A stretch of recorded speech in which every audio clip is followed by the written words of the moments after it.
Now, because you have to be a ballsy guy to have sex with a porn star. But you never know. You never know. But do you deal with a guy, like, do the guys get nervous because they're like, they do, oh, yeah. no. And That's I do sweet. have to, I know. And I'm just like, stop being nervous. Yeah, that'll do it.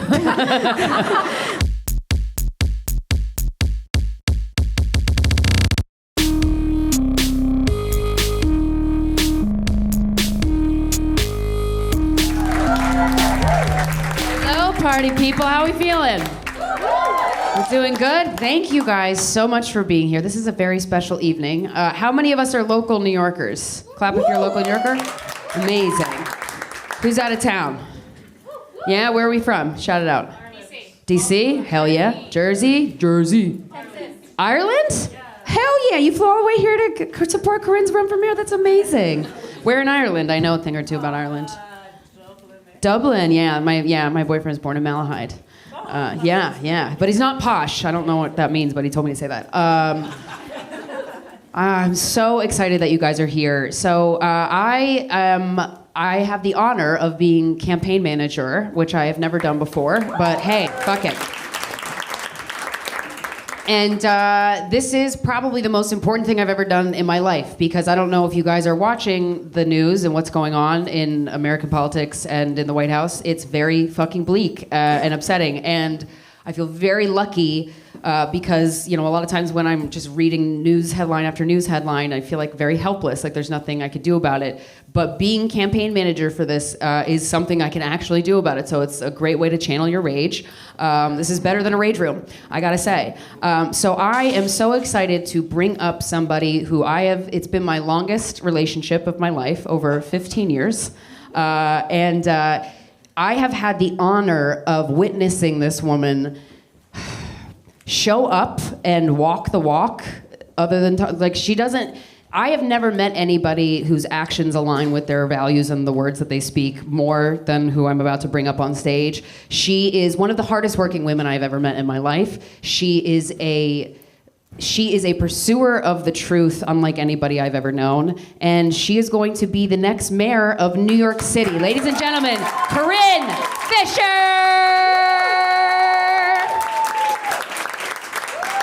Madam Mayor, that is. Madam Mayor.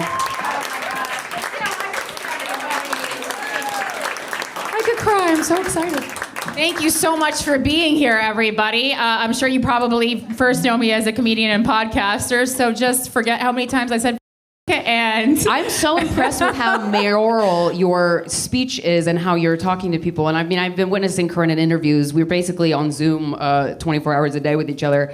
And you are stepping up to the plate and acting like a politician in a way that I'm like, God damn, you can do anything. Thank you. That's amazing. Hopefully only the good parts. You want to be mayoral, but not like Eric Adams mayoral. Yeah, like, don't commit fraud, don't sexually assault. You just want to be, we don't want to be Cuomo mayoral. No Cuomo. Yeah, that's kind of what we're working with right now. But yeah, thank you so much for being here. Obviously, not the way most people spend their Valentine's Day. Yeah. Committing to political change. I think this nerds, is exciting. What's up? Let's do this. But I do think it's a fun way to spend your Valentine's Day. I mean, I would do it. I'm a dork, but I would love to go. Like if Hillary or something was speaking, I know people might have mixed feelings, but personally for me, the mic went out. That was God saying, "Don't mention her again. It'll take your whole campaign down." Not the emails. Heard. What about the emails? But yeah, so thank you so much. I think it is a fun way to spend a holiday that might make you feel alone, and hopefully this doesn't make you feel alone. I've spent a lot of time over the past, month and a half that I've been a politician, going around New York and meeting people, and what I've learned is that everyone has thought about what they would do differently. Everyone has thought about how if I was in charge, this is the way things would be, right?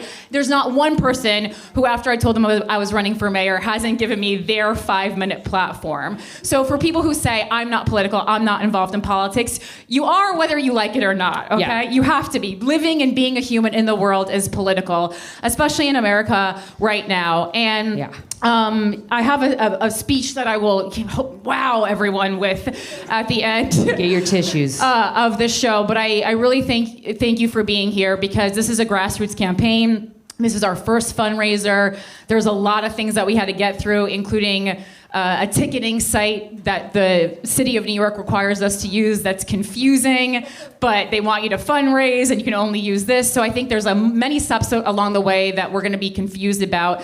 But the fact that you are here night one of something that's open to the public really means a lot. And every single one of you, I don't know what perk it's going to be, but when I'm mayor, you're going to get. You're going to fucking get one. I'm going to go back to this list and I'm going to say they get something. Yep. We're going to figure it out. I just send a goodie bag to like 50 people's doors. Yeah. A free MTA card. You let me know, and we're going to have a meeting at Gracie Mansion, and I'm going to thank you because.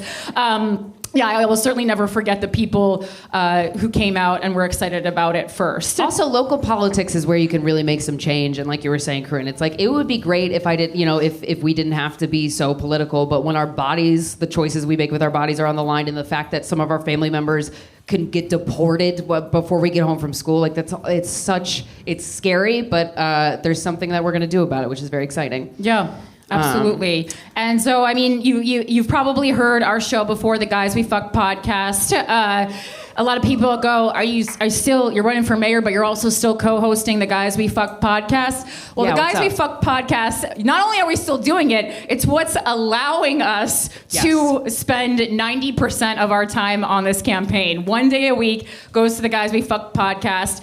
And it also speaks to why I think that this is a possibility to win mayor of New York City. We've already, it's not everyone's in New York City, but worldwide, we've already amassed a following of 1 million plus people. And if we have that effect on the people of the world, why not try that on New York City? People want change. I can't wait for you to be on the debate stage with Mayor Adams and all the other candidates, and if Cuomo announces he's running, and to have them bring up, oh, you co-host Guys We Fucked? Right. I can't wait for that question. Let's fucking go. Let's go, baby. I'm really gifting the other candidates a plethora of material. You're handing them on a silver platter things that they can... I'm giving them attack ads. I'll say, you know what, maybe I should... Honestly, any attack ad they need, someone has said something on Reddit that is more hurtful. Oh, yeah, so much more. So, come at me, bro. I'm actually kind of excited to see where they're going to go, Bonfire already did a 1-hour conversation this week about if I was fuckable enough to be mayor, which I didn't. Right? Yeah, because that's what matters. So I said, thank you for the free press, And I do want to also shout out Sam Roberts for giving me my first professional interview as a politician on Sirius XM. I did that earlier this week, and it was actually a really great conversation. So I just want to Not about how fuckable you were? No. He didn't mention it once. Maybe he doesn't want to. Now I'm sad. Oh, no. You're out of all the candidates, also, not that it matters. It doesn't matter at all. But, like, you are the hottest one. But so we're running... Yes, so we're, like, offended, but also... Thank you for noticing. Thank you. Appreciate it. All right. So what we're going to do is we're going to have 2 comedian guests one at a time, and we're going to talk to them for a little bit, and then we're going to talk to you guys after. So you ready to get started? All right. So let's bring up our good friend. She is a stand-up comedian. We're so excited to have her and to talk to her. JAYE McBRIDE. Everybody give it up for JAYE McBRIDE. Hi, Jay. Thank you, Jay, for being here. Thank you so much. And I don't think any Cuomo should talk about what is and isn't proper sexual behavior. So, yeah, with 11 sexual assault allegations against you. Just gonna throw that out there. That's true. Yeah. We're happy to have you. Thank you. It's good to be here. So yeah, we were talking a little bit, but I want to bring this conversation to this platform about. The threat that the trans community is posing on the children of America, the women of America, and the Trumps of America. That's very scary. It's we it's insane. And today, like this week, they just wiped off the any reference to trans people from the Stonewall Memorial. Oh, in New York? Not the one that not the one that's run by the New York City nonprofit, but it's the same memorial. But the National Parks has a webpage for Stonewall. You saw, And trans just got taken down. Trans, and they changed it to LGB. Yeah, I was like, I knew the White House government website wiped the T. Yes. We went over that earlier this week. Wow. And it's also extremely childish. It seems like even if you want to wage a war on trans people, I think, I have a lot of criticisms for the Democratic Party, and one of them is that we do spend too much time worrying about words instead of actions. I think words are important, but I think action is more important. And now the Republicans are answering by doing the same exact thing that they have gotten mad at us at so many times before. For sure. Yeah, Democrats, there's a weakness to the Democratic Party that's been on display for a while that I'm like, come on, guys, we got more backbone than that. We could do it. We need to party harder, honestly, guys. If you just want to get blackout drunk. That is one criticism. Krystyna and I did go to a Trump rally as part of the Daily Show election special. Yeah, right. Yep. And we got to say, it was a good time had. They're fun, and they were all tailgating. They all had a beer for us. And they're pretty welcoming. They were pretty welcoming. And I got to say, I'm like, would a Democratic rally be as welcoming to a Republican coming in and being very loud about the fact that the Republican? I don't know. Right. I guess also the Republicans are like, well, we can be nice. We're winning, Yeah. And that's the mentality. They have a winner's mentality, right? Which is I know great. Everyone makes fun of them when they're like, America, because like, well, America's not great. And I'm like, but they're kind of manifesting it. I know. By the chance. They're witchy and they don't even know it. Yeah, their version of what America, being great is, not our version.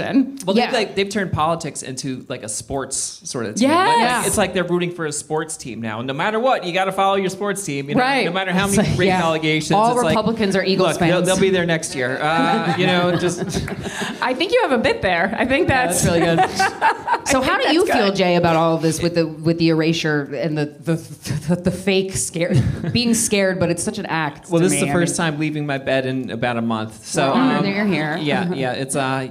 It's terrifying. I have so many trans friends who are just like worried about like what's gonna happen. Like when it's very. Every once in a while I would tell a joke, and then like years later it would turn out to be something true. that they literally run it. I told this joke for a long time about how like I transitioned 10 years ago or whatever. I mean, it's been 18 now. Jesus Christ.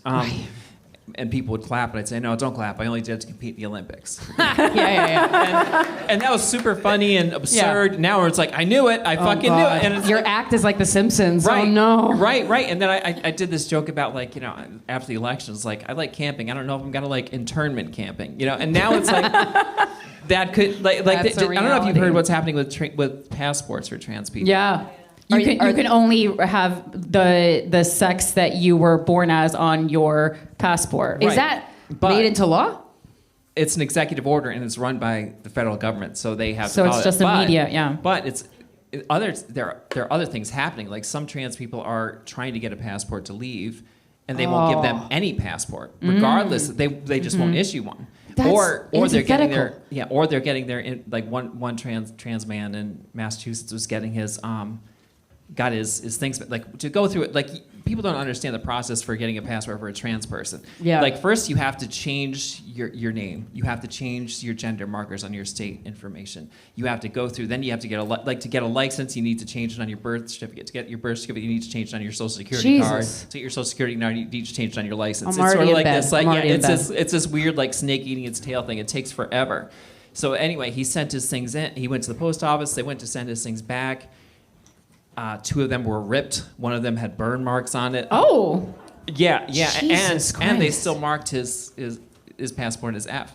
So it's like you wonder, like someone posts a video like, is there a goal to make us not have a passport, stay here, and then ship us off to like Venezuela, where they agreed to take non oh really did they? Criminals, American non-criminals. Well, it's just the system chipping away at all these groups of people until we explode. Like, what's the end game here? I mean, granted, I have been secretly transitioning children for years. Yes, I knew it. Like I've been putting estrogen in every soda machine. Love that for you. Right. Right. I don't know why they think that, like, the schools, that's our plan. My mom's a public school teacher, and she doesn't seem to have enough time to add an element to the curriculum that involves, making kids want to transition. Right. She has to catch up to grading no tests. one's transitioning for funsies. Yeah, this isn't exactly something that sells. Right. You're not going to go through all of this with your identity and try to, make your identity what you feel comfortable with to fucking go in a bathroom to assault somebody or to like sway kids. Like, what are we doing? I didn't choose. the fact that they think I chose this, and now like all of my big secret plan to get into a women's restroom, and it's just like. It's like this soap is so worth it. Also, we've all met men that were like, Lavender? you would just walk Fuck into the yeah. women's restroom if you wanted to, boo. Like, you know what I mean? Like, we all know right? a creepy Like, man that would just do that. Yeah. I mean, like who hasn't been like every gay bar in the country is probably the safest place for women. Yes. And they're all Yes. they're all anyone can use it. Corinne You and could shit in the sink and no one would give a shit. That's true. Honestly, or you could piss in the supply closet. Yeah, Corinne and I used to go to gay bars all the time when we were like 20, 21, 22. Yeah. And I was like, oh my God, this is the only place I can go and like dance with my tits out and feel okay. Yeah. Because I don't gotta work. I don't gotta eye people and be like, no one follow me home. No, ain't nobody want to. That's perfect. Yeah. If you shit at Gracie Mansion in the sink, that'd be great. You'd be other than Ed Koch, you'd be the first mayor to do it. I think he got it. Back. Damn it. You're first women to do it. First woman to do it. There we go. I'll be the first woman to do anything in there. In the great, yes. Yeah, I know. First that is sad. period. Wait, that is Your sad. first period in the Gracie Mansion? Oh well, my God. we better vote soon because time is ticking. Oh yeah, that's right. Push the primary up to May because the blood flow is getting less Wombs, every they be month. drying up. Yeah. Is that what everyone wanted? I can't wait. Every time that something comes out of my mouth, I go, well, that could be something that takes down the entire campaign. Do you want a mayor who gets her period at Gracie Mansion?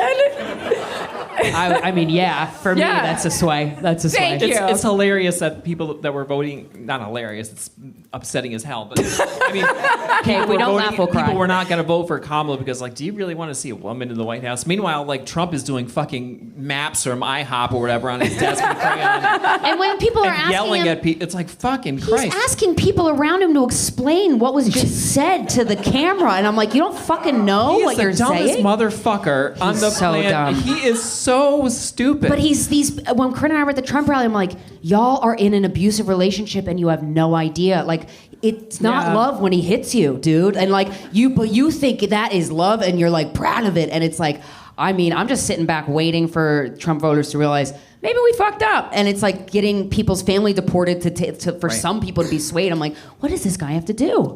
I don't know. But did you see the footage of Elon Musk's son, beep boop bop boop beep boop?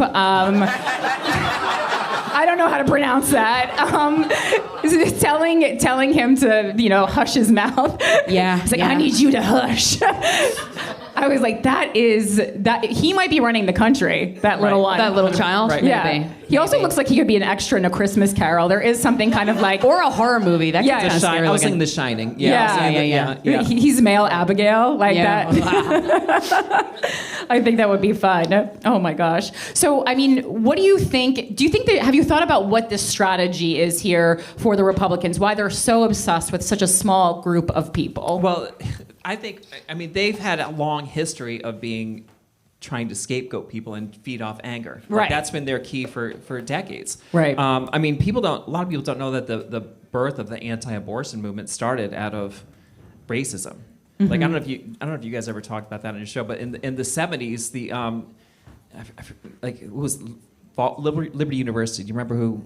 You can fudge facts here. This is the Guys We Fuck podcast. Billy. I'll go up later. Marcus Son 10 Good. Bing. But like the whole moral majority, people were no longer going to get tax cuts for having whites only in their school. They had to allow black people or they wouldn't have tax cuts. Mm-hmm. So one of the things, they didn't want that in Liberty Unit. They wanted to keep it white. So what they tried to found it as, they tried to co-opt this very small group of anti-abortion people and they sort of make that grow, and like that whole thing came about, the whole moral majority came about from that. So I mean, like they've been like, and then they were going after gays in the 80s, 90s, 2000s, 2010s. Well, I know the Republican Party used to be pro-choice. Yeah. But then it's like the Christian right wings that joined the Republican Party and they're like, we're not doing that anymore. There's There's a Catholic saint. One of her miracles was terminating a pregnancy. Nice. Saint Bridget. Who's the Irish person? Saint Bride.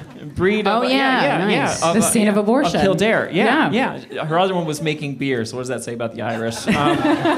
Turning water into beer. That was literally like water into her Guinness. like you need certain miracles, like water into beer and ending terminating a pregnancy. I was like, is the beer how she did the pregnancy termination? Is that an Irish abortion? Right, yeah. Just a beer and a shot? An Irish And run abortion is around. like walking to the stream with a burlap sack. That's what I mean.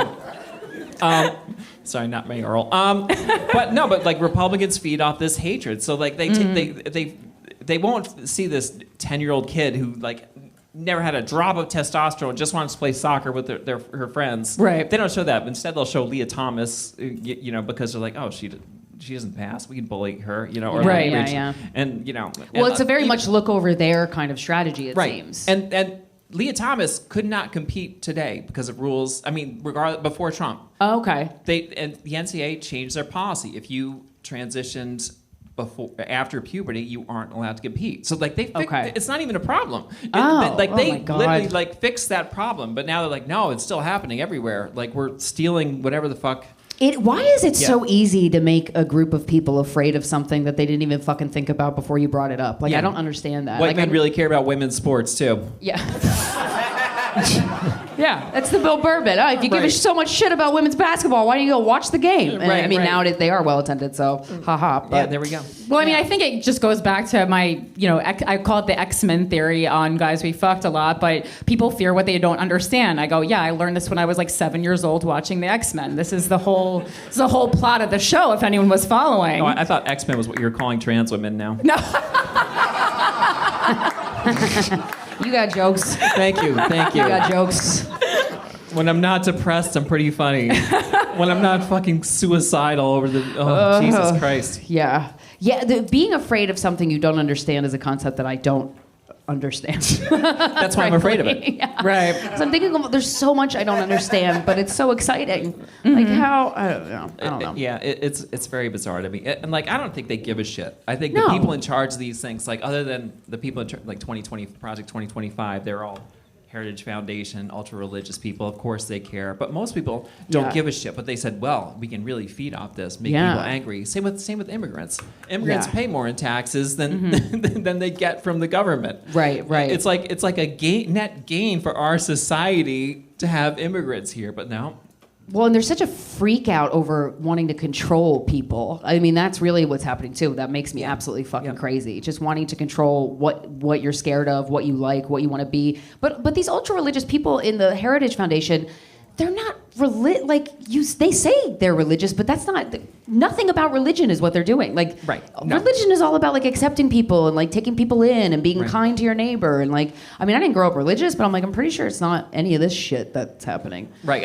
I don't remember the segment of the New Testament where Jesus cheated on his first wife with his second wife and then his second wife with his third wife and his third wife with a porn star. It was in the back maybe. Yeah, and his ex-wife wrote a book about how he raped her and then he made her take it out. It didn't make the cut. Yeah. Well, I mean, part of it is they have convinced their followers that there's an attack on Christianity, but they mean their brand, their rebranded Christianity. I mean, we saw the new faith leader of the White House, my girl Paula. Oh, Paula. Oh. Not to be confused with my best friend Paula. It's not her. Very different people. It's a very different Paula. Yeah. I don't know if you saw Paula speaking in tongues.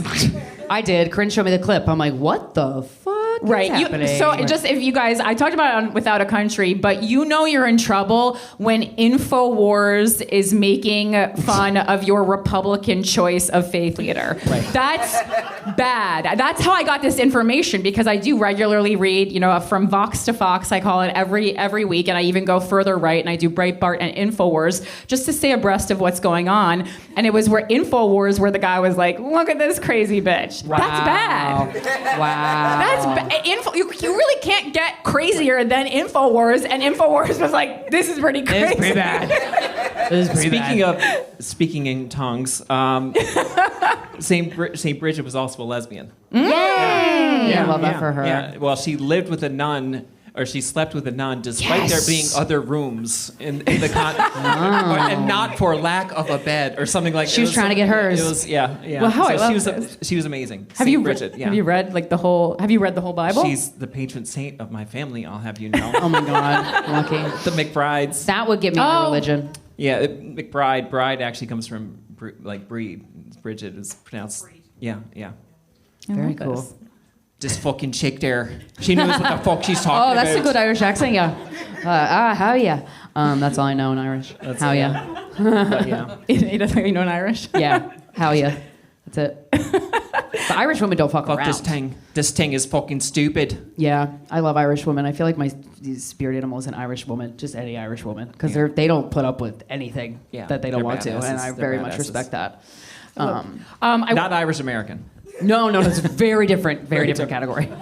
If you don't mind, I thought that we usually start the show. We're kind of flipping the order of the show because Jay has another engagement and was nice enough to join us early on in the show. But we usually start the show with audience participation. So if you don't mind, can we ask if the audience has any questions? For sure. I mean, not weird ones. No, weird ones. I mean, okay, yeah, then weird ones. I like weird ones.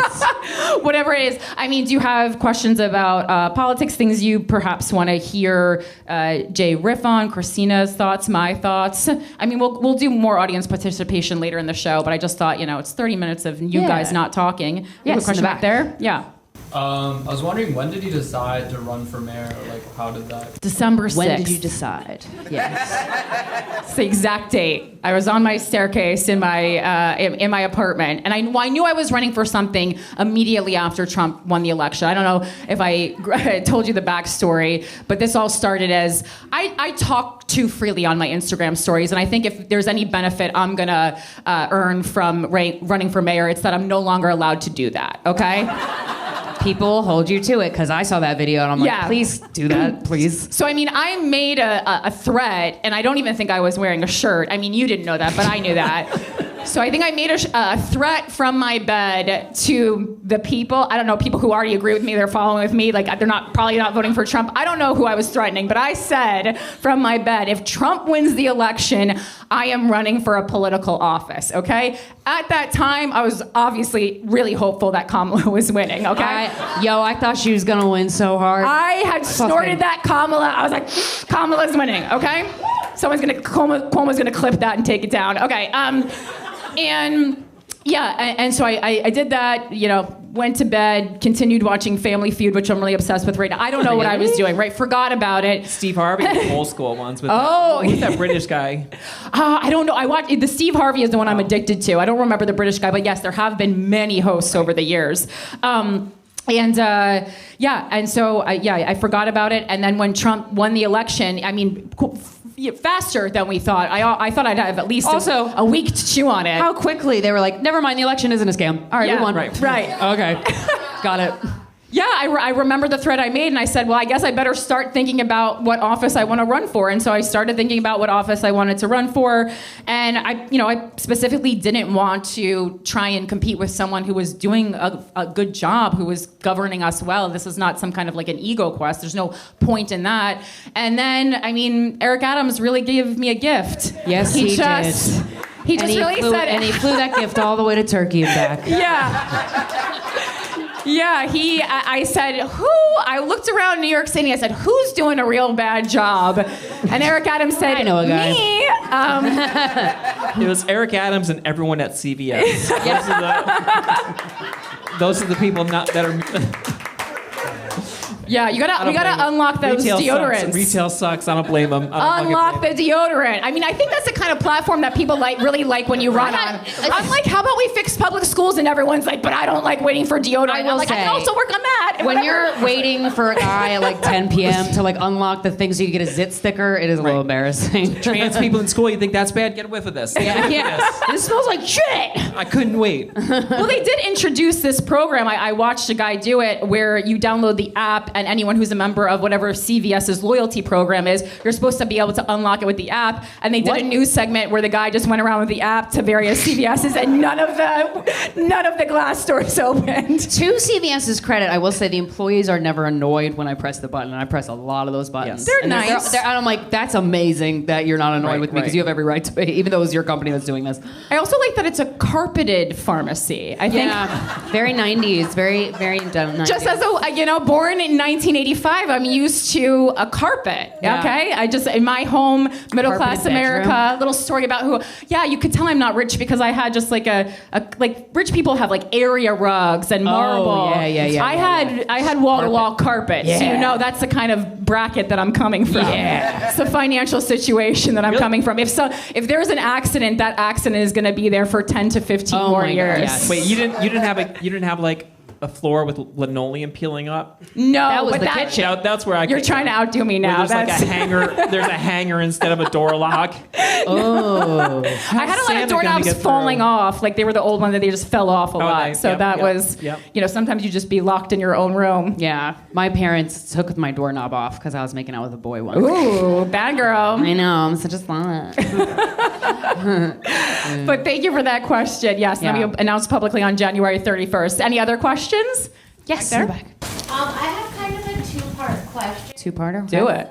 As a woman and as a comedian, how do you feel and how do you plan to like combat if people are like more conservative people? Like, what are they gonna say about you having a podcast called Sure. Great question. that level of candor with the public? Yeah, I mean, very simply, I think if there's any city that should have a mayor that fucks, it's New York City. There you go. For sure. You don't want a mayor that doesn't fuck. No.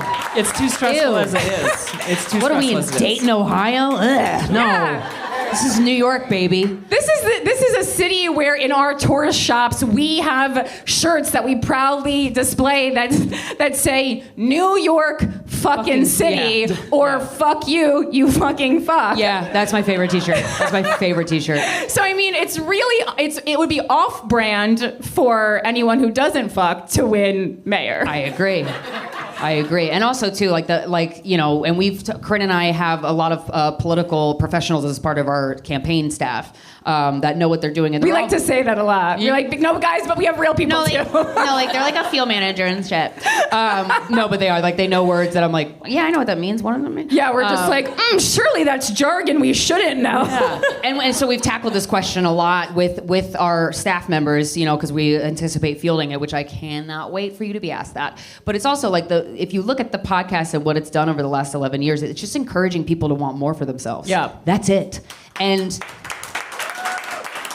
a piece of feedback that we get to this day that we still get that like makes me, I could cry, it's like I could die happy with this, is that so many people have told us that they had the courage to leave an abusive relationship because they listened to the show. And that is teaching someone how to fish unlike anything I've ever heard of. Absolutely. Right, and pretty much anything that you see in the news is about human relationships and how they're not working. So many of the things that I've learned from people writing into our show are things that when you expand them are really, you're like looking at Donald Trump and you're like, surely he didn't get enough attention as a child, right? It's painted on his fucking forehead, basically, yes. Yeah, because I mean, what politicians are good at is really the same thing that comedians are good at. It's eliciting a feeling from somebody. It's making people engaged. It's presenting an idea that might be unorthodox, but getting you on our side. Yeah. It's the same skill set. Comedians are the ultimate truth tellers in arts, and I think that there is so much room for a comedian in politics. I'm fucking craving it. I lie about it. Yeah. You lie about everything? I'm not even trans. I'm lying. Damn it, about Jay. Well, actually, Jay, do you mind if I bring up what you said to me before about Sure. possibly? Well, Jay mentioned that she was thinking of possibly Running for mayor. No. And that's our time, guys. See ya. Honestly, I would be happy. There needs to be more women in the race. You said that you were interested in running for office, and I can't tell you the amount of times Upstate that I've New been. York, not- But I've been talking to Where they someone. don't fuck. Yeah. You'll be like, There you I'm in blankets upstate. Right. So can you talk about maybe like why you haven't, or if you had a vision to make upstate New York better? Well, yeah. You watch the news and you think how shitty this is and how divided we are. And like, I'm from upstate New York, and there are a lot, like Elise Stefanik is the rep up there, or was the rep up there. Mm-hmm. Currently, the guy running for Democrat is absolutely amazing. But I like some of the things that are like the things that really get me, things like corporate agriculture. Mm-hmm. I can't stand how corporations are taking over agriculture, and cows are shitting this slurry of hormones turning me trans, and It's the cows. like that's what it was. It was the cows. Oh, shit, yeah. No, but it was just like there are a lot of little things. Like, and I would love to go around and I might just go around and talk to people anyway. And be like, by the way, I'm normal. I'm lonely. Talk to me. Politics does directly affect our food sources. I remember when I for learned sure. how the dairy, like the dairy, not department, but just the dairy industry, made the food pyramid for the FDA recommendations for what your nutrition. It all goes back to capitalism. That's like the sad thing that I've learned. Anytime there's a problem where you're like, why are people doing this way? This doesn't seem to make sense for the benefit of the people. You follow the path, and then you go, oh, someone's making a lot of money. Yeah, and there's so many laws that are in favor of corporations that make our food so fucking unhealthy, and then we live in a place where we don't have fucking health care. Are you kidding me? Well, that's the thing with whole milk, where raw milk that people are talking about. Like if you RFK and his raw milk. If you grew up, if you grew up on a farm, it's fun. Like you probably know what that cow ate. You know if that cow's healthy. But if you're going through like corporate farming, it's got to be like 90 cows. Yeah, just like squished into a barn that don't even have the time to like run in a field. It's like I don't know. But anyway, before I go, I know the alarm rang. Christina's phone didn't go. That was the Jay needs to go. My Beyonce song. Sorry, I wrote an illustrated comic. I saw about this on Instagram. I got you each a copy of it. Oh my God! Thank you so much. Thank you. Sure. Congratulations. Where can people still buy this? Yeah, it's on my Instagram page. It's like a take on. Awesome. It's a take like in comics. There's this whole chosen one trope. You know, someone's chosen to be a savior, like Kal-El, Superman. You're gonna be the hope for the world. Oh, I was like, are all comics chosen. Jewish? Like that's. Some would believe that. This fucking guy. No, but what if like there was this. Like they need to choose a baby boy, but then that boy turned to be to transition. Then what do we do? You know, and so that's what it's sort of about. Oh my God, that's incredible! Yeah. This is fucking great. Well, thank you so much for your time, Jay. Thank you guys. Thank you so much. I will vote for you as many times as Thanks I so much for being here, Jay. What's your Instagram handle? Where can people find you online? Because Jay's a very funny stand-up comedian. So funny. Instagram. JAYE.McBride. Perfect. Thank you for being so much, here. Jay. Happy Valentine's Day. We love you, Jay. Thank you. Oh, I'm so excited to have this.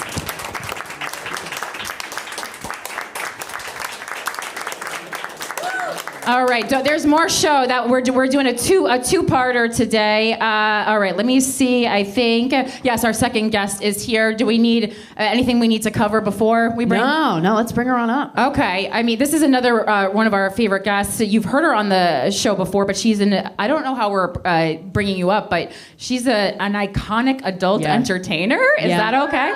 Please give it up for Joanna Angel. Hey, girl. Hey. Joanna. Hi. Loving your outfit. Welcome to the show. We're all wearing similar shirts. I like how everyone's just bringing bags on stage. They're like, what's going to happen? Yeah. And for those of you who don't know, Joanna smells amazing. Oh, thank you. I love when people smell good. Oh, God. How are you doing? Cheap perfume, by the way. It's cheap. Yeah. Oh, is it? Yeah. It's from CVS. It's the Britney Spears one. This is a CVS themed show. Hey, give Brit some more money. Circus. Corinne Fisher for Mayor, sponsored by CVS. I don't know. CVS was my very first job. Have they funded anything bad? I hope not. Are they on a list? I think they refuse to roll back their DEI hiring policies. Okay, because I know right now, like it's Costco that everyone's loving, and then everyone else, BJ's people are suck very angry at. Yes, okay. yes. All right. I didn't know. Joanna, what's going on in your life? Hi. Hello. Hello. Okay, but wait. First of all, I figured stuff? I did bring, a nice little gift for. Wow. I don't know someone, whoever. I guess it wouldn't be of much use to you. I know what it is. Yeah. Yes. Okay. I guess I figured we could give it to maybe whoever donated the most amount of money, or I don't know. I think it was the highest donation was pretty equal, but okay. Well, anyway, should we have some people compete? The Guys We Fucked podcast. I figured it would only be appropriate to bring. Who doesn't know what a fleshlight is? Please have someone not know. And in particular, I brought the butt. Yay! I am getting a little PTSD from the time. Are you gonna get disqualified? I feel like if someone can just kind of this was all my idea. Corinne for mayor. The only candidate in New York giving out an anal fleshlight, for sure, as part of her. Well, it's it's for everyone. It's that's yours. Yeah. Can I put? That is my butt. That's yours. Yeah. They do. So that's I mean that's I value female friendship, and that's my friend's butt. Yeah. So. Yeah. I mean, I give it to you. I'm not sure. I'm sure you could find something to do with it. Well, I brought another one. I brought a vagina. I'm being brought back to autograph. and we got both ends. I got both of them. Because Corinne Fisher is a mayor for everyone. You know, we have both holes. Yeah. Thank you so much, Joanna. You can spend Valentine's Day with my holes. Amazing. This is bringing me back to the time, I don't know if you guys remember Hurricane Sandy, that fun event, but I somehow convinced Corinne to hang out with me and my boyfriend at the time, and who dated Stoya, a porn star. Oh, okay. And he had told me that he got rid of all of our fleshlights, and then in the midst of my apartment flooding with water, I reached into the closet. I thought it was a flashlight, and I opened it, and I was like, oh, we're gonna fight tonight. Okay. Poor Corinne. There was like 2 feet of it was a poop water in sewage Krystyna's water. basement, and then I was also there. Yeah, she was. Then that was happening. Also, I mean, your ex was farting a lot too because we had gotten a bag of free Starbucks Right, because they were throwing all the food away, and he farted so bad. Oh my god, what? Okay. Did the fleshlights survive though? I mean, that's a good test to see if they could survive a storm. To be fair, it did. It did survive. That's great. But it didn't give me the light that I needed. It gave me a different kind of light that I use later. But yeah. You didn't use it right. Well, you guys can give it away to whoever you want. Well, I mean, we'll have to think. We'll think of some kind of a competition or trivia. What if we made it really mayoral? Does anyone, without checking their phone, know? And you don't have to give me the whole thing, but my 4 major platforms that I'm running on to win one of these. I didn't know until yesterday. You don't have to know. It's your butt. I thought it was a joke. You donated your butt. Yeah, I and your puss. But yeah. No one. I love that. But I would actually like to know it. This is good though because people are just blindly supporting me, and this is America. Yeah, love it. Yeah. Love to see it. I was like, love to see it. Because a few people messaged me after I posted about this, and they were like, "Oh my God, she's running! Like, what is she?" What is on her platform? I was like, I have no idea. Yeah. I just like her a lot, and I agree with everything she says on stage. So wait, one person might know. Okay, this is exciting. It's on CorinneFisher.com. I'm not hiding it. It's not secret. Go ahead. Okay, there's one about critical thinking in schools. Yes. Yeah. Safety. Making America affordable, so Affordability. taxing tourists but not taxing residents. Okay. Oh, that's a good one. Right. The arts, more access to art. She got it. Wow. Now, which I like how you poll do you want? Do you have a preference? I'll take the butt. Yeah. Good choice. butt. Come on down. Okay, You're the winner of I Joanna's shouldn't pussy. really have to explain Or this, butthole. but people have messed it up. There's like a I don't know, a Tube? plastic, Yeah. a straw kind of thing in the middle of it, and it's hard. when I was fingering it, I'm like, I don't think you a have to penis take is- that out. That's just like holding it. It's holding the shape, It's yeah. holding it open for you. Isn't that and that's a special one. There's like a texture on the inside. Ooh. So, yeah. Someone's having a good Valentine's Day. Yeah. So See, guys, politics Have fun. doesn't have to be dull. I There you think go. we're proving this. This is how do you get voters engaged? Yes. You invite Joanna Angel, and she gives a mold of her butt to people who know policy. And if anybody has a problem with it, I will take the blame. Just say, I'll say support it's you. not her idea. I don't think there's any. We're all adults. I don't think there's anything wrong with it. Yep. All right, and then okay. It's just a butt. What's another question that we could ask? What day is the primary for the mayoral election? When's the mayoral primary happening? All right, we have. June 24th. Yeah. Hey! Wow. You get the front butt. Look at that. That's what you get for voting. Nice, and it's Oh, I signed. think that one's signed. Oh, Yes. those He's gonna have a great You give night. a little incentive to people, and all of a sudden, Joanna. voter turnout improves. Yes. Look at that. I feel like Ain't no fleshlights at a Trump rally. That's all I'm saying. You can be fun without being racist, sexist, or homophobic. Isn't that crazy? I've never actually voted in a primary. I've only voted for It's funny you say the main that. show. I am. or a local election where it's like just local. Is that what you call it? the local election. So you've just never voted for mayor, or? Yeah, I guess I never voted. I think a lot of people have. I only vote for. I vote in. I think that's really common, and then you just kind of put it out of your exactly. head, That's super common. Who here, and don't be ashamed, who here has voted for mayor of New York City before? Who has? Okay, phew. I No, thought who has? everybody was going to raise their hand. Who has voted specifically in a primary format? Wow, you guys are okay. I have voted in primaries for like the presidential election. Yeah, right. But not the mayor one. I didn't even know there was a primary for the... I think a lot of people don't know this information. I mean, but based on the numbers, they either don't know or worse, I guess they don't care, you know? Because spreading information, I think, is something that we can definitely solve. I think that's a big part of the role of government. You need to not just create programs, but make sure that people know about those programs. Krystyna and I have been coming across so many great programs that New York City runs we've never heard of before because only state workers really seem to know about them, or like college kids who are forced to volunteer for some reason. But they're like, if I had known about this 20 years ago, I would have been volunteering for 20 years. Yeah, and I don't know if anybody here does listen to Guys We Fuck, but for the longest time, when people write into us about like, I just got dumped by the love of my life, or like, I feel like I'm so stuck in my life, or my self-esteem is shit,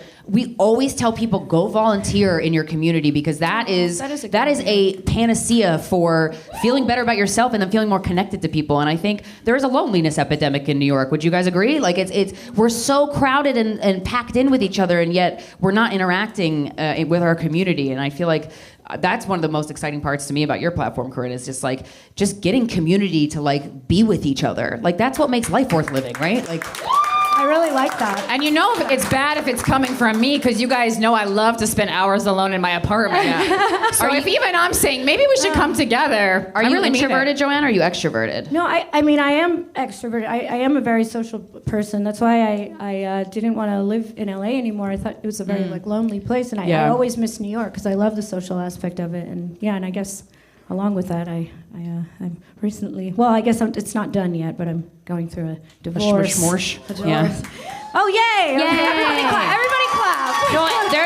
There is a very famous Louis C.K. bit after he got divorced where he's like, it's the best thing to ever happen to somebody. Like, no one's like, if you made the decision to get one, you want it. Yeah, he said marriage is temporary, divorce is forever. Yeah. And also, really too, like, I we'll talk about this on the podcast a lot. Like, being, I don't know if anybody here's experienced being in a romantic relationship and feeling lonelier in that relationship is like, that's hell on earth. I wouldn't wish that on my worst enemy. Yeah, and I've never been through a divorce before. I mean, how is it? I mean, it's like you have to pay for a breakup. It's so lame. It's awful. I never thought of it that way. Yeah. Well, neither did I until I paid a lot of money for one, but it's not done yet. I don't know when it's. Is it a messy divorce in terms of like, are you guys on the same page? It's no, we're not on the same page. With okay. But I guess I shouldn't say too much. Okay. But we're not really. But is anyone ever on the same page when they're getting I mean, divorced? sometimes people break up, maybe not divorce, but like, I'll hear stories of like, oh, my boyfriend and I broke up. It was great because we both wanted to break up at the same time. I'm like, that's a miracle. Yeah. That's the best you could ask for. Yeah, was there an impetus for the divorce? Like a singular thing, or was it something that built up? I know. I mean, there was a lot of little things, but I guess I can just sum it up with, the love was gone, I guess. Yeah. And we weren't making each other happy. That's the democratic thing to say. Very mayoral, Joanna. Very mayoral. Both of us equally at fault. Well, I also think too, marriage is such an interesting thing because I feel like when you're married and you go through something as a couple, you like try a little harder to make it work because you're like, we went through all this trouble. I will say we did try everything. Yeah. Like there was not one stone, left. Yeah. I never have to think like, oh, maybe we should have done this or maybe we should have done that. Like we tried therapy and all different kinds of things. So that's at least good to know that you're making the right decision. Yeah. I have to be honest, like I used to be very for it. Like I do not think marriage counseling works. Yeah. Sorry if there's any. I love a hard take. Nice. I just don't. And why is that? Can you? I mean, obviously, I think it actually. Work for you, but. Well, first of all, if you can't communicate with your partner and you need someone there to help you guys communicate, that I don't know. Like that's a big problem, and that is not like a small problem that's easy to solve, And I think we all dream that we go to therapy and the therapist is going to sit there and be like, "You're right." I know that's what I thought every time. Yeah, we all want to win. We all want to win couples I like therapy. you. Yes, we all want to win, and like they're not going to do that, Damn. There was once too where I was like, at the end, I was like, maybe you should have picked the side of the person paying for therapy. That's a fair point. That's a fair point. Damn. But I've been in couples therapy before, and I'll explain something. I'm like, right, doc? And yeah, she's exactly. like, nah, actually, I think he was right. I'm like, oh, fuck yeah. Right, and that's not going to happen. So I think what actually does wind up happening is like, the therapist has to validate both of you. Mm-hmm. And so and also, and it's only, 45, 50 minutes. Yeah. So then you leave this 50 minutes both feeling very empowered in your own stance, which got you to therapy in the first place. That's so and funny. it just makes you fight more. I don't know. And I think maybe therapists just sort of nudge you along to break up. I don't really know. I've been to couples but therapy. I will say, anyone I know and I don't know everyone in the world, but anyone I know that had been to couples therapy, they swear by it at first. And it's probably because they feel that confidence. Yeah. And all of them got divorced. Every single person that I knew that my partner and I. So hopefully, there's no couples therapists who donated to the campaign tonight. Yeah, no. We value your profession here in New York City. But maybe that was a good thing. Maybe that was. Well, you're speaking to some truth, because my partner and I were in couples therapy for sessions, and then we realized we're paying a woman a lot of money so we could talk to each other, and then we stopped going because we're like, we're just going to talk to each other. Right. Oh, that happens on and it's free. Like the Metallica documentary. Oh, I didn't see that. Oh, you never saw? On which Metallica? one? You Metallica. I like that you said, you've never seen the Metallica documentary. How have you not seen it? I thought that was. I would be open to watching it. I just haven't. I love a documentary though. So what happens? You know the band Metallica? Oh yeah. No, the band has issues, so they hire a therapist. Oh, it's probably all Lars's fault. Yeah. I solved it. I can't stand that guy. Yeah, it is hilarious to see these like metal guys and this like therapist, whatever. Mm-hmm. But I don't know. It's funny, but then at the end they decide that they don't need the therapist. They're going to solve the problem together. So, but it's just like there is this common thing I think with couples and with partnerships of any kind, but mostly with romantic, where for some reason it is scary to say the thing to the person you're dating. I don't know why. Even with like sexual communication and just like updating, like, this is how I feel about what you said the other day, and now I have like the thoughts to articulate it. Like, it is scary, and I don't know why it's scary. Well, because I think sometimes it depends on where your fears are, but that there might be certain things that may. You don't want the person to leave you. Yeah, exactly. I have a fear of abandonment. Exactly. So, Yeah, every unveiling of the truth is an opportunity for rejection. So exactly. Happy Valentine's Day. Yeah, I know. I'm like, what a lovely conversation, but well, that's why I'm so happy you're running for mayor, because one of your greatest assets, Corinne, is you are not afraid of the truth, no matter how uncomfortable or how upsetting it is. And I am terrified of the truth. So. Thank God you're running. Well, that's an interesting conversation. So what is it about the truth that scares you? Because to me... Control. Right, but don't you feel more in control when you have the correct information? Yeah, my emotions are so extreme that sometimes the truth can tickle something that I don't want woken up. And so I think when I say control, I mean like control for my own emotions, frankly. Right. I mean, I think the truth doesn't have to be scary. You just have to be willing to not be so dead set in the views that you have. You have to be go into something willing to be like, okay, I don't think my mind is going to be changed, but it could possibly be changed, and what does that mean for my future? Right. Well, and also too, there's this thing like with my, having a mom who's, mentally ill and, maybe narcissistic and really swearing she was your best friend, and then realizing the whole time, nah. So your brain, you're like, oh wait, can I not trust myself? And so sometimes truth bombs will make me revisit that part of like, wait, is my brain broken and I don't have a good radar on things, Yeah, and I think we've all had that. I mean, anytime it's not like I've never dated a terrible person. I've dated a lot of them. That's why we're, over a decade into this show, and you're welcome. We make the mistakes, so you don't have to. Yeah, and I think every time you really like someone, and then you're realize that person's a pretty terrible person. I mean, I guess you could say in your life or in your story, but I would say just kind of across the board for some of them. Yeah. That it's jarring. It does make you question yourself. You go, oh, am I not good at picking out people? Am I not good at telling if someone's a good person or not? And that being good at that, I think, is that makes you feel safe in walking around the world, because we are in a world of some Looney Tunes, huh? Yeah, you don't want to ever feel too safe though, because I mean, people are in relationships for decades and decades, and someone can turn, and it doesn't mean that they're a bad person. It just means maybe that's how they reacted to whatever went on in their life, because maybe it does mean they're bad. Joanna dissents. I think like my fear of my fear of marriage really is that I will no longer be able to freely go on my own journey, right? And that's my whole life is based around, on December 6th, waking up and deciding that I can be married. That's a luxury, but it's a luxury I have because, I made other sacrifices. I didn't have kids, or I guess I still could, but again, time is ticking. So then I have the freedom to do that, but I didn't get to experience other things. Yeah. We're on this quest as women to do it all, but maybe you don't need to do it all. Maybe you can just pick the things that you really want to do and fucking do them so good. Yeah. That was. That's why we need you as the mayor, right? But we really do. Yeah, I guess life has been kind of funny lately. I mean, it is like scary. I felt like I always had like a plan, and now I don't. Yeah. Can you find freedom in that, or not yet? Yeah, sometimes it actually is really freeing, like to have no idea like what's gonna happen next. And I had other like career changes, happen too that I wasn't expecting. And yeah, I moved from Brooklyn to Manhattan. Like everything in my life is different. You liked that one though, you told me, right? Yeah, I've always wanted to live in Manhattan. And you've never lived in Manhattan before? I've never lived in Manhattan, I lived in Manhattan. I moved out. I live in Queens now, and I'm like, whew, okay, I could breathe.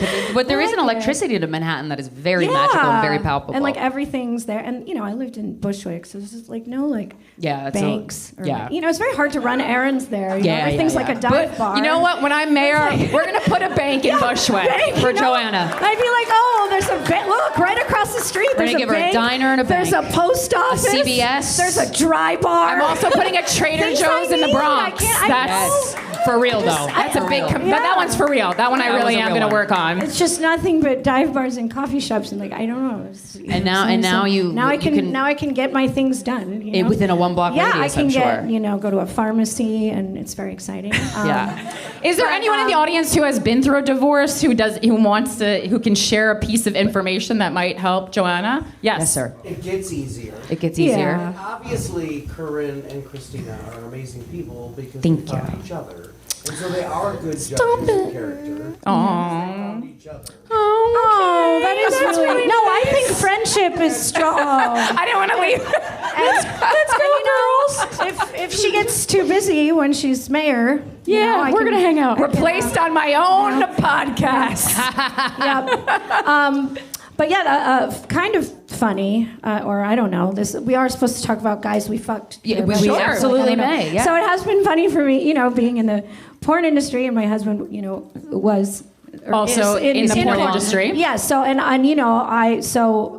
I had not had sex with anyone outside of porn. Right. In almost 15 years. Oh, wow. Or something. Wait, have you yet? Well, yeah. It was great. Yeah. I will say, I've never gotten divorced. It's so exciting. But our new slogan might have to be NYC Fucks. Yeah. I think so. Out of all the cities, we really do fuck. But I don't hate it. Yeah. But I ended a relationship of 7 years, and we weren't married, so it wasn't those complications. But I remember going, I can have sex with people. Yeah. And you're like, the whole world is my oyster. Right, It's very thrilling. You're like, I don't know who I'll meet, but I'm so pumped. Right. And for the past, zillion years, everyone I had sex with, I knew exactly what was going to happen. Right, I knew the size of their penis. I know the faces they make when they're, Right. And if you don't know, you could just look it up, Totally. You know, is porn so- is it? It's not like choreographed though, or I mean, I know you're like, okay, we got to get but this, like this, once, and this once in. you work, you know, like a lot of the. You just especially- know. I just know because a lot, especially you know later on, like everybody I worched with was mostly like a repeat. You know, Right. So I just kind of knew what was going to happen. Yeah, you know? sure. But to be unfamiliar Also, with it's a lover. work, you know, which I always had fun, but it's still different. It's not like Yeah, we of got course. together on that day in that place because we were both so horny and we Well, locked so, like, you eyes haven't- across the room. It was So you haven't like fucked somebody you had a crush on. Oh, right? that's No, the I haven't had a best. crush in so many years. Oh, it's awful. Oh, it's awful? It's so It's my awful. favorite feeling in the whole wide world. And I forgot what it was like. It's a lot you of know? anxiety, but it like Yeah. really gets you up in the morning, man. Yeah, but the first person that I had sex with, you know, after the end, I just remember he was like, oh, I'm so sorry, like I'm gonna come, like oh, I'm so embarrassed, and I was like, oh my god, I forgot that happened. Like I had not Yeah, had because you've been somebody banging pros. yeah, I had not had somebody come at the wrong time. Aw, that's in so sweet. long, and I was like, oh my god, that's so cute. Are you just doing Corinne that to Fisher, flatter I me? came at the right time. Wow, we're racking up these slogans. That's so exciting. So I'm making a security on every single clip that could be clipped, where we're bringing it back to change and policy. yes. And arriving. Yeah. Yes. That's so fun. Yeah, it's been really fun, and like you don't know how big their penis is going to be. Right. You don't know Oh how my big- God, you haven't don't been in that know. game in a while. But welcome to the life of a single lady, Yeah. Joanna. Oh my God, Yeah. that's a gamble. Fortunately, they've all been. And, like, I who- think people just like know they're like not gonna come in here. Now, because You have to be a ballsy guy to Yeah, have sex with a porn Well, star. I was gonna but you ask never you. know. You never know. But do you deal with a guy, like, do the guys get nervous because they're like, they do, oh, yeah. no. And That's I do sweet. have to, yeah, I know. And I'm just like, stop being nervous. Yeah, that'll do it. I mean, I know what to do. Yeah, right, because you're so comfortable. Well, But I'm yeah, sure- I just think of like, oh, it's like a guy that's having issues on set. I'll just do the same thing. Yeah. Like it's either here, Aw, or here. that's great. But do you ever get? I mean, if you have a crush on someone, don't you still sometimes get nervous to have sex with them? I would imagine. No, I don't get No? nervous about the sex. It's everything else. like what? Like when do you text them? What do you text Yeah. them? What should I wear? You know. Yeah, what does this text also, mean? yeah, then I sometimes don't know, like if you know, when you guys, people introduce me to their friends or something. I'm like, should I lie? Should I tell them? Oh, Like what you do Should for I, a living? I don't know. Is that going to make them hate me, or should I don't know. I mean, but what if better to weed that out before? And then sometimes I do. I'm just like, oh, I'm an influencer, and then the person will be like, I know who That's you accurate. are. I don't know. I just forgot. Nobody has. I feel like influencer is way worse to say than It's porn true. star. I know. That would be a I turn know. off. Yeah, if you said influencer, I'd be like, You're I'm super good. Yeah. That's the worst. Has a guy ever admitted that he knows who you are while you're having sex? Oh yeah. I mean, Like, I can't believe Yeah. I'm inside Joanna Angel. I mean. Oh, God, that made me creeped out. Yeah. Well, I mean, it usually comes out, before. But That's I good. will admit, there was one guy, he really, he played it off so cool that he had no idea, and then it was not till afterwards where he was like, I've been your biggest fan for so long. But it was really cool that he did not even, He didn't even like hint wow, at it. that's crazy. Oh, That's awesome. You say you do what? I What's thought that was porn? I've Very never heard of classy, it. very demure. But, yeah, but it's been interesting, and it's my first Valentine's Day, I guess. Yeah, as a single gal. And it's nice to be on this side. Yeah. Of the, and it really is. It's You're better free. it's better to be alone than alone in a relationship. you Yeah. know? Oh my God, so much. That is the We were talking, Corinne and I, earlier, and I'm curious to hear your thoughts about legalizing sex work, because I know that with the SESTA Decriminalizing bill, it is step one, yeah. Yeah. So it's currently criminalized in. There's one bill that was passed, but it's not like the breadth that people or Wanted. sex workers want it to Yeah. be. 'Cause I know or this it's- group of sex workers. I don't want to talk for all sex workers. I thought it was decriminalized in New York, and I don't know. Like I would, it's probably better for somebody who, they escort full time, to answer these questions, Sure, because sure. because I know more about like porn. Yeah. But from what I do know. And I can say that from the porn industry, like when all these laws started getting like people were like, oh, it's probably so much easier, to do porn like in LA, and I'm like, actually, like like just legally and stuff, like being a producer of porn in LA, there were so many. When something's legal, it's regulated, right? And they start putting their hands places that they shouldn't, which is not ironic, especially in the sex industry. They try to control something that, that we don't, we didn't need their control. I remember when SESTA came out, we had a lot of listeners who do sex work write us, and they were like, "Can you please talk about this, because everybody thinks this is protecting us, and it is doing the exact opposite." Right? Yeah. Which I was like, "Oh, and that's really?" always the worst, right? When they try to act like it's gonna. There's a lot of people, laws, or they always say like it's gonna stop sex trafficking or something, a lot of laws wear this mask of trying to protect a group of people when the reality is they only hurt another group, and that's I remember when I first learned that the government like that, huh? Okay. I mean, look, I think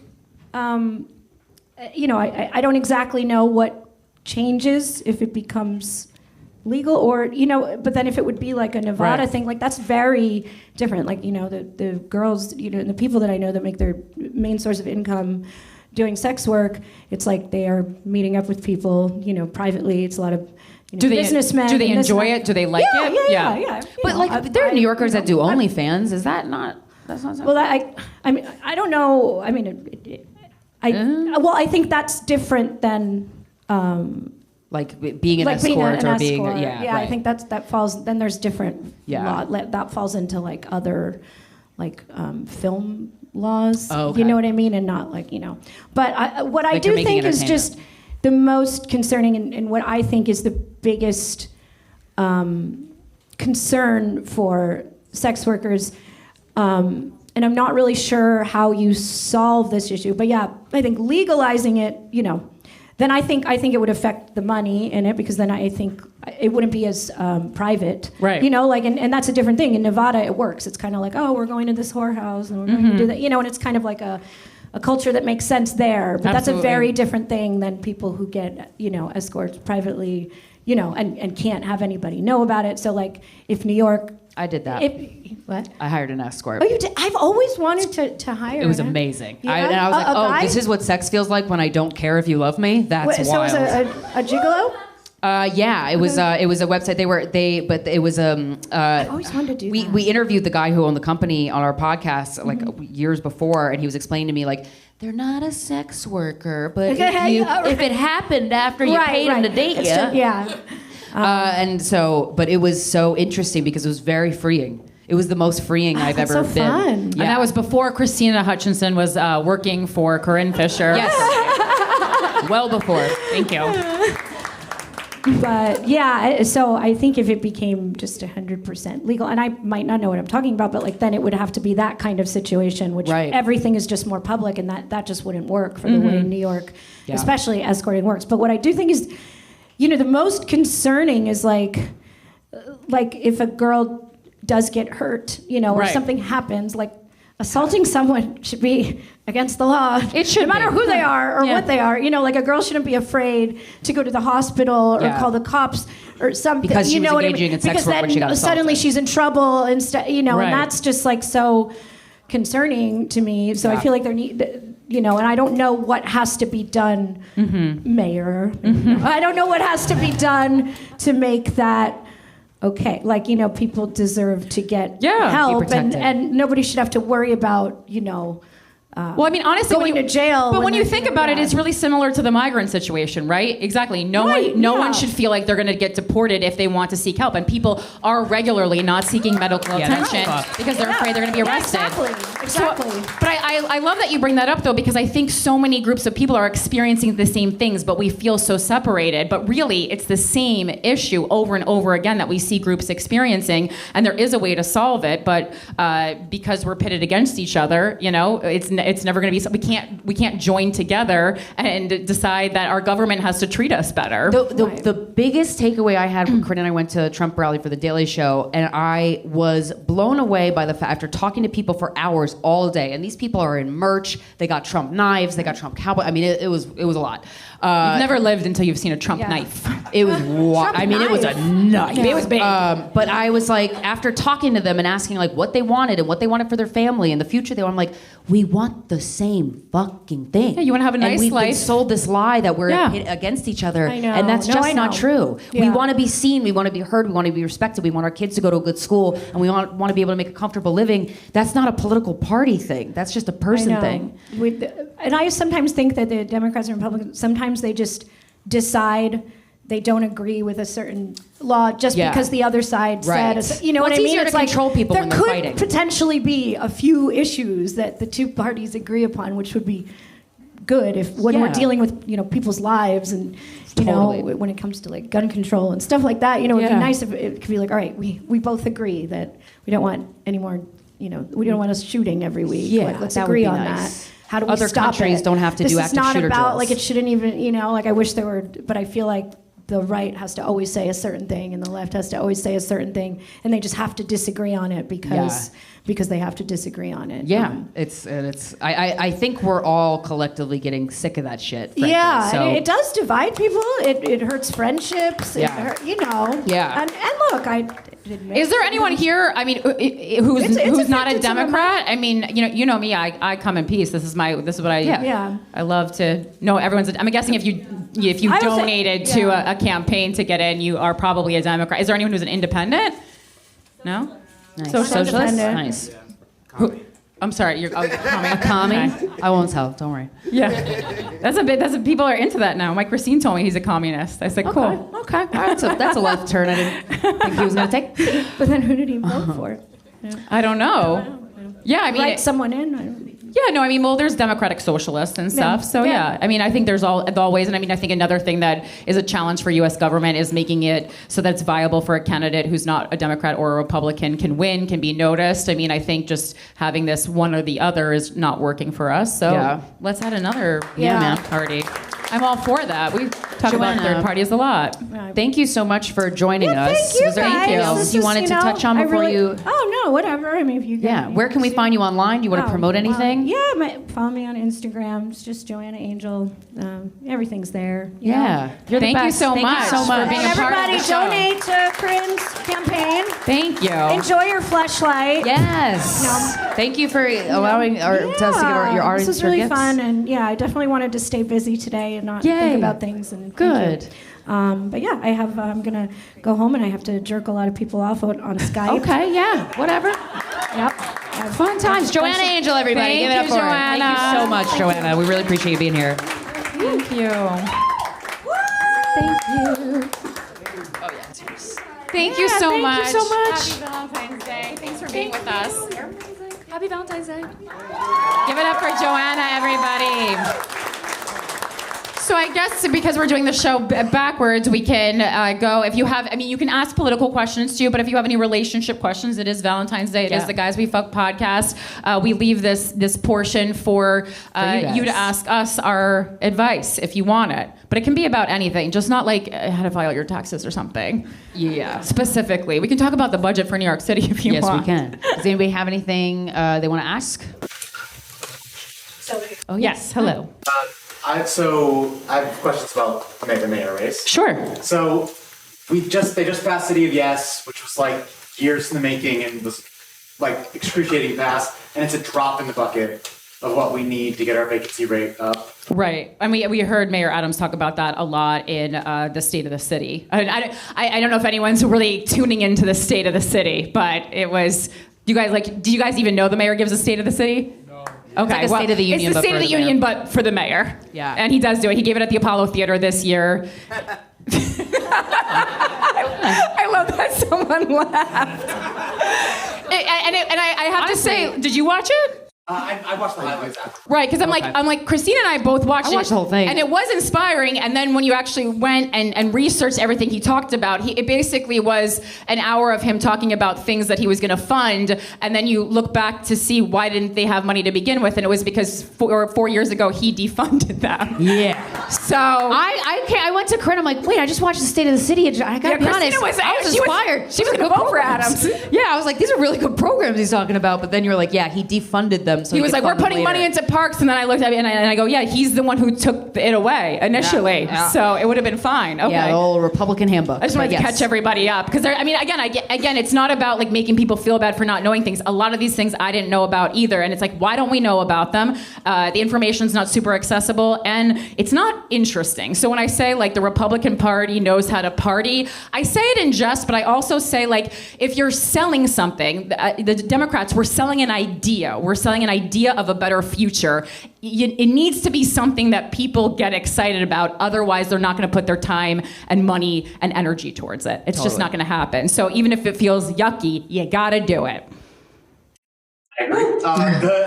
The question is like, what do you do when you have NIMBYs, like not in my backyard folks, people who don't want housing built, but we need housing desperately? Right. Sounds like liberals, honestly. Well, yeah. Yeah. Well, this is the thing. Yeah. How do you message to them when they are a powerful and potent political part of the city? Like they are able to hold up a lot of the works. Like what is your message to them? To people who want more affordable housing but not buy them. Right. How do you talk to people? Liberals, yeah. Diluting themselves. There's this magical bullet to building more housing that just be near that. Yeah, I mean, I think this is a Great conversation question. about empathy, and that's one of the reasons I wanted to run is because I do feel like I have the ability to be an empathetic leader, and I mean a lot in part thanks to doing this podcast for over a decade, right? Just having talked to so many different people and just having a conversation straight to their faces. It's like you want these things, but you don't want these people. Why are these people different? What are the fears that you have? We talk about fears a lot. Like, what's the fear? That your property value is going to go down? That there's going to be more crime in your area? What are the fears that you have? Or is it just like you don't want this type of person in your neighborhood? And then you ask a follow-up, what does this type of person mean? Is it a person of a different religious background? Is it someone who's a different skin color from you? Make them answer the hard questions and tell me explicitly why you want affordable housing, because people, a lot of people who donate money to campaigns or who call themselves liberals, they want better for everyone, but they still want a little bit better for themselves.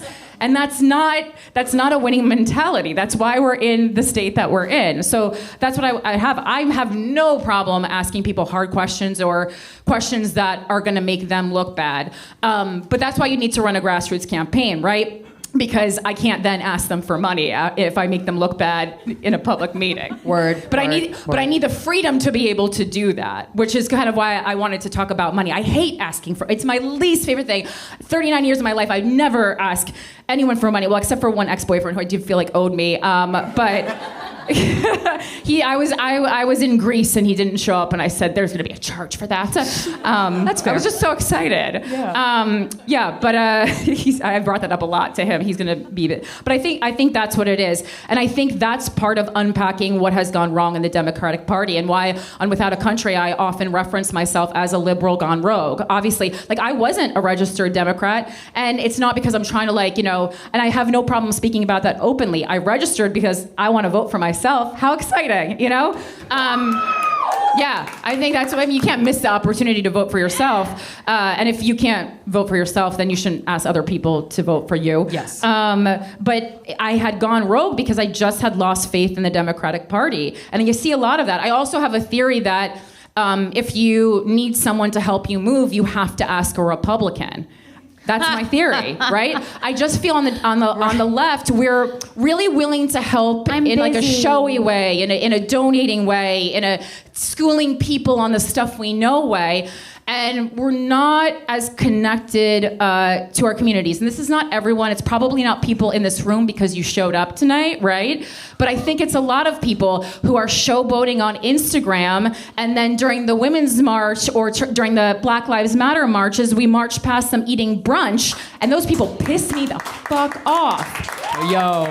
I'm not saying you have to march for something you don't believe in, but to eat brunch next to us on the street while it's happening, that's a real slap in the face. Wild. Yeah. I mean, that you know I'm pretty good at controlling my anger, but I still think about those people every day. Yeah, and I remember marching past people that were eating brunch in Soho, and we're like, join. We were yelling, join us, and they were like, busy. Yeah. Like, what a pussy. No. Yeah, he's go. This is why black people are angry at white people, and they should be. Yeah. They should be. It was nonsensical. But yeah, Really good I love that question, and it's something I thought about a lot. When you think, okay, well, there should be affordable units in every building. Well, we can all know what buildings are not going to want that. I mean, I don't want to throw people under the bus, so I'll try to make this vague, but. Years ago, Krystyna and I were talking about this. We babysat for a really rich family. That's okay to say? Yeah. We babysat for a really rich family, and I had never been exposed to that kind of wealth before. But in Upper Manhattan, and the doorman that we were expecting delivery for dinner for the kids. The parents had left me money. And I tried to let the delivery person in through the main door, and they were like, no, they have to go to like the servant's door. And I mean, it formed truly a core memory for me, because I was like, oh, I didn't think this was still happening in modern times, but it is.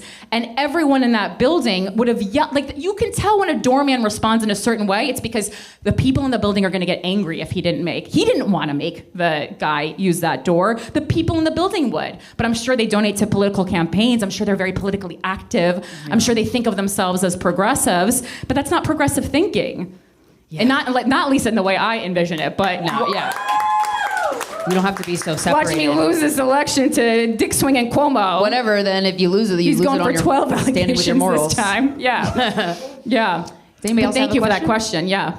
Anybody else have a question? Yes, you in the mic.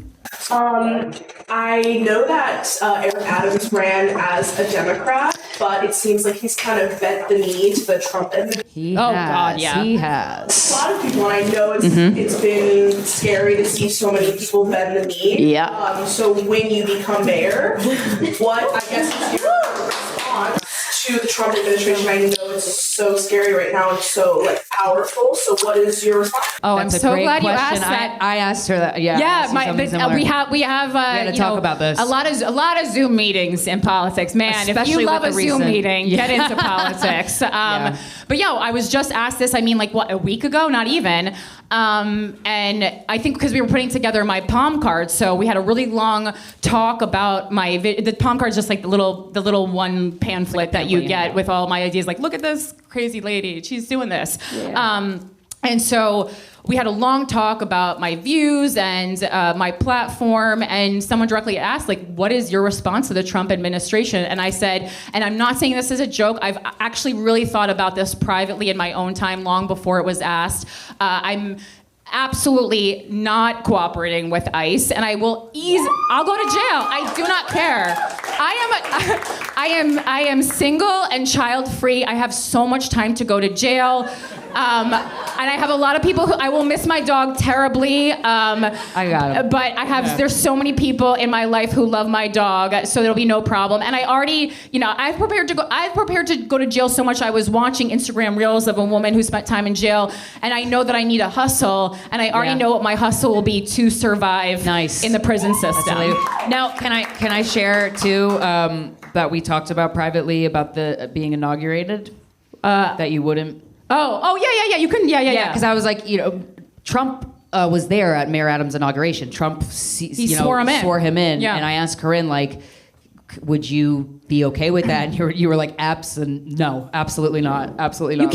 You can't start a promise to the people by shaking that asshole's hand. Yeah. And I mean, the thing is, though, I say all this. I mean, I'm going to prison day one because, right? I mean, I don't know if the mayor can pick who they want to swear them in, but fucking hope it's. I'll put in a request. I mean, I'd rather have Carrot Top than Donald Trump, or just say anyone who's not a rapist. How about that one? Right. And I think that I do credit. AOC said that when someone asked her are you going to the inauguration, and she was like, no, I don't support rapists, and I was like, good for you. Good for you. Yeah. AOC, absolutely. A New Yorker. Yeah, I mean, more people have to speak openly, and that's one of the two people that I've really looked to, AOC, and then also Jasmine Crockett, just doing amazing work. I said I felt so free to run for politics when I saw her use shit on the floor. Yeah. She didn't shit on the floor. She used the word shit on the floor. Much different things. Had she shit on the floor, I would be like, probably not, you know? But yeah, no. Did you want to... Yeah. Major words? I mean, so a lot of the are there any for other questions or things that we want to go over? We can do like, there's so many. So I could talk to you. I could take we have until, we could.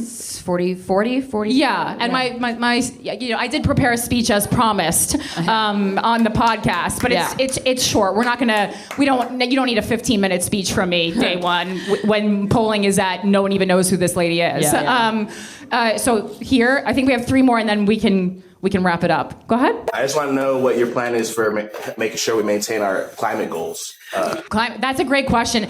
It is not part of my platform. Unfortunately, I don't know if you watch Without a Country. It's not, basically your platform has to be 3 to 4 major issues, so it's not talked about there. But I'm certainly acknowledge that climate change is real, and there are a lot of mayoral forums coming up that specifically deal with climate change because I think it's something that's not talked about enough.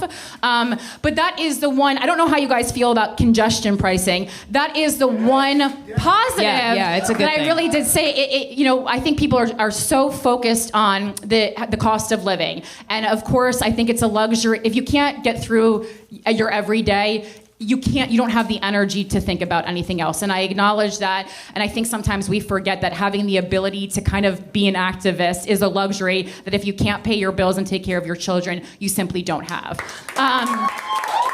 I'm getting chills. You're really great at this. But that is the one positive. New York City, Krystyna and I have traveled the entire country. We've been to pretty much every major city there is. New York City, obviously, is more special than, I'm going to say, sorry if you're from another state, but it's more special than other cities. That's why it's in all the movies. But also we have the ability to make a change on climate because we're such a densely populated place. But it's by far the dirtiest city. Other major cities aren't so filthy. Chicago's clean as shit. Chicago, Philly, I'm like, damn, cities don't gotta be dusty? That's wild. Yeah, so that was one thing that I really thought could be a positive from the congestion pricing is a small step towards less pollution and New York actually thinking about the environment because it's just not a conversation you really see happening in New York City. And I think because there are so many elements that are more pressing.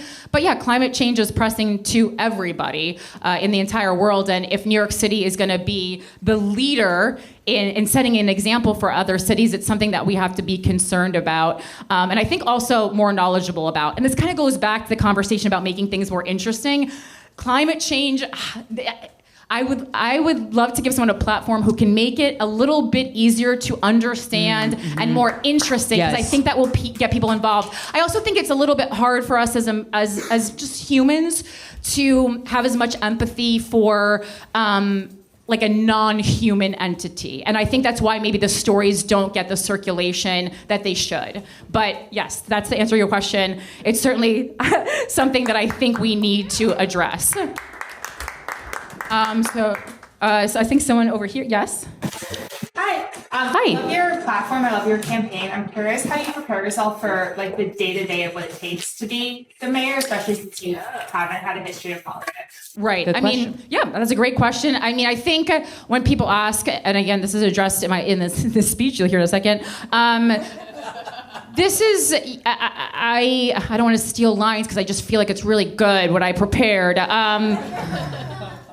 I think that's something that we've been told to stop us from making a change, right? So all these people in office right now have experience in politics, well, except for our president, but I guess term one is his experience. You don't need it, I guess.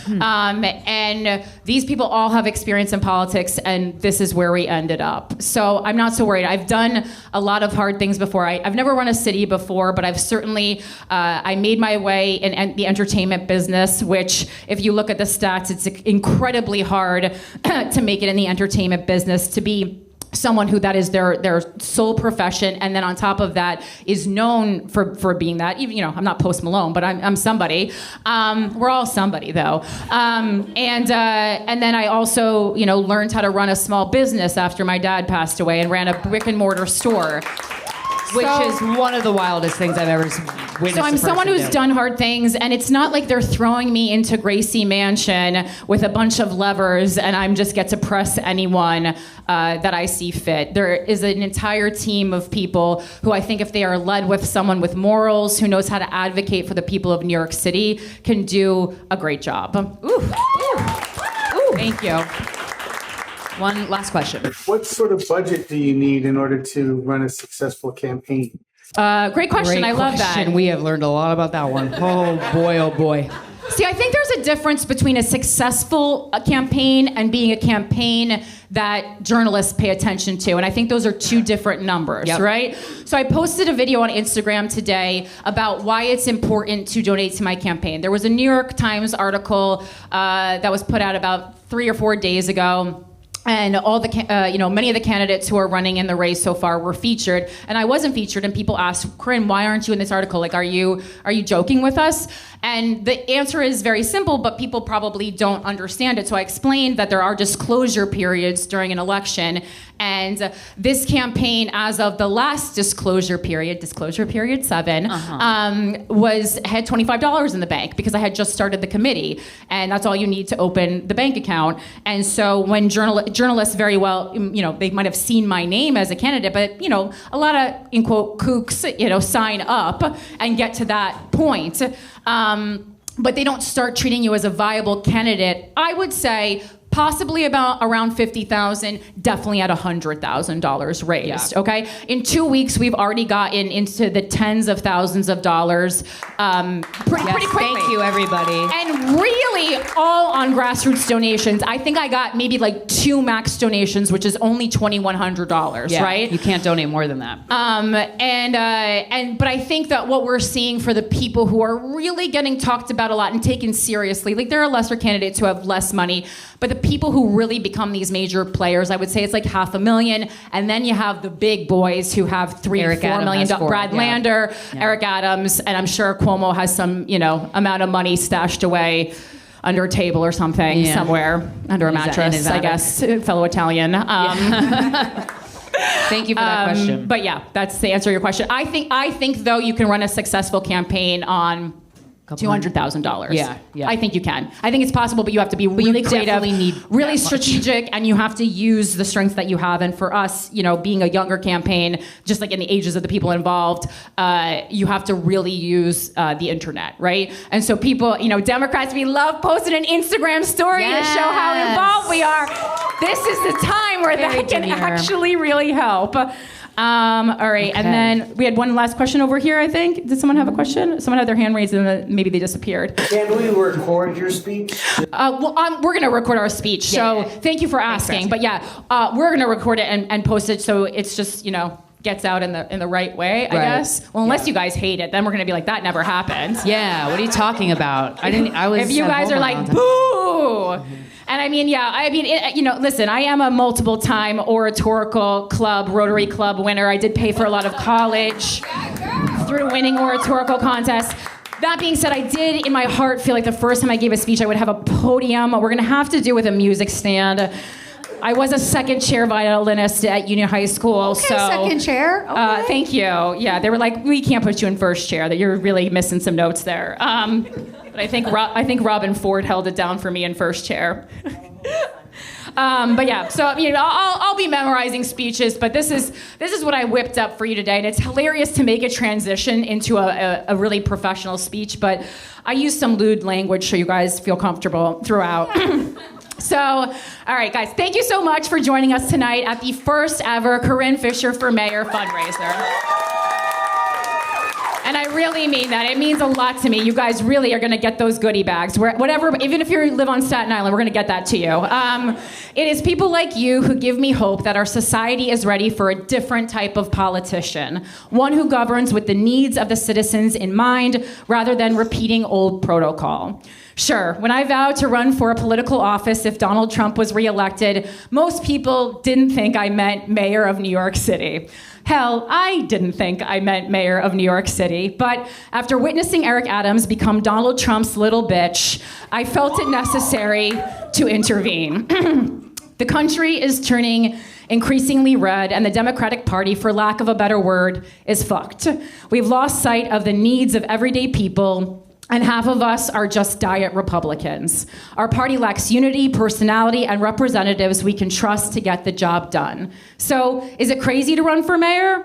Or is it crazier to not even try? While it's true I have no experience in politics, I firmly believe that requirement is yet another way to gatekeep corruption. Another lie that has been fed to the American people to dissuade us from meddling in a government that is not concerned with our well-being. Any citizen who understands the needs of the people and vows to advocate for them no matter what rewards are dangled in front of their nose for betraying those needs is fit to govern. Corruption no longer needs to be a prerequisite for leadership. Thank you. Thanks. You know you guys, I love a speech. Okay. We must speak with our votes, that's where you guys come in, and let our politicians know that we are no longer allowing people who do not have our best interests at heart to lead us. Tell them clearly at the polls that we simply aren't doing this anymore. I'm a firm believer that sometimes all it takes is seeing someone do something hard and survive it to have the courage to do it for yourself. On January 31st, I took that first step into these murky waters, and it's dirtier than I expected.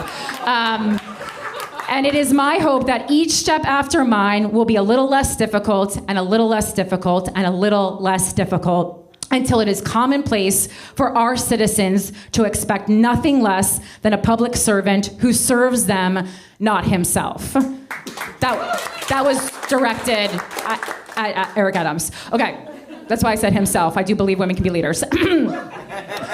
If this sentiment resonates with you, I invite you to join my campaign focused on lowering the cost of living for New Yorkers through fresh ideas like tax breaks for volunteering, prioritizing safety by healing the relationship between New Yorkers and the NYPD, celebrating art and artists by offering accessible theater tickets for low-income families, and audition. Yeah, I mean, we shouldn't. Why are we gatekeeping art? Art's only for people with money? That's crazy. And audition-based affordable housing. And creates solution for a struggling public school system by paying teachers more to work at underperforming schools. And to introduce curriculum elements that focus on critical thinking and media literacy, ensuring that no matter what kind of world preparation students are getting around the country, New York City students graduate ready to tackle the challenges that will face them in the real world. Yeah. It's a city that I'm excited to live in, and I look forward building it together with you. Thank you so much. Guys, thank you so much for being here. Give it up for Corinne Fisher, the next mayor of New York Thank you so much fucking for being City. here. Best Valentine's Day ever.